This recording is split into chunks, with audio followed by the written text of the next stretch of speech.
Hey everyone, Zane here, and today we'll show you how to use GroupMe app for beginners.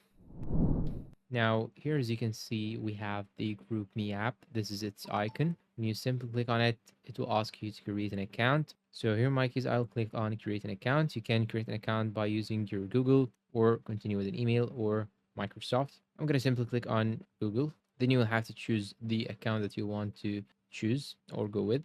I'm gonna go with this account, for example. Okay, just click on I agree and sync the accounts. And here you have it, the name and the email. Just click on create an account. And now you'll have to provide your phone number. Then click on send PIN code. Okay, now it looks like there's just a small problem. I'm gonna contact the support. But the process is very simple and easy. You just have to create an account by using your mobile number and the email, as I mentioned before. And you just have to use it as any other program like WhatsApp, like Messenger, like Viper. You can make some groups, you can talk with your friends, and so on. And that's all for today's video. If you find it helpful, please support us with like, subscribe, comment, share. Thank you for watching, and goodbye.